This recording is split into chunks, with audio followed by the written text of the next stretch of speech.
Ako po si Jessa Canseco as of September 26, 2025. 4 years na po ako dito. Ang pinakamataas ko pong late is noong July na merong 3 late. Sa undertime at authorized absent po ay wala.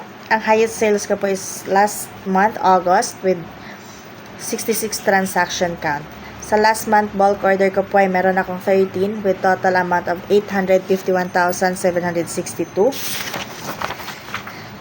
At sa violation, sa AVR ko naman po, tumaas po ito ng 5 this month.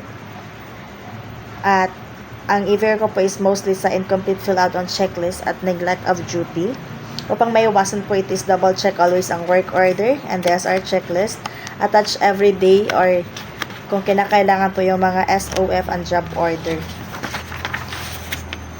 Sa IR pending po, meron po akong 2, which is overdue ko po dito is 2 din. At magagawa ko po ito by October 4 po. Sa sales demo naman po, meron akong 2 good. Wala naman po akong passable at fail at needs improvement. Dito po sa workshop po namin, meron po akong 6 na good, isang satisfactory, isang needs improvement, at wala po akong poor. Bali po may improve ko po dito, especially sa customers complaint po para maiwasan, is papamagitan po ng pagiging observant at makinig sa mga kailangan ni customers at wag po magpadalos-dalos ng mga sasabihin. Sa quiz ko po, ako po ay passable, which is good po ako sa jacket, sublimation, basic items, business solution, and customer complaint. Bali 4 po ako sa pen and notebook and sa kids inventory po.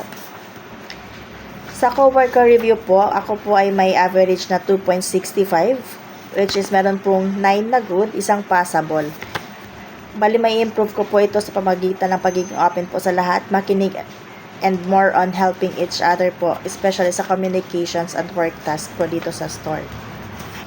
Sa positive comments naman po sa akin, masaya kasama, focus sa trabaho, porsigido, masipag, problem solver, disiplinado, matyaga, at good service provider. Bali negative comment naman po sa akin is yung makwenta and burarado. Bali sa general comment po, more on mood swings po, and sa mga na-audit po is yung sa issuing receipt po na below quantity. Tapos yung messy area and dusty area po. Sa self-awareness ko po, dapat ko pong i-improve dito is yung pagiging attentive and yung pagiging bukas po sa lahat ng bagay. At masaya naman po ako sa mga nabanggit po tungkol sa akin.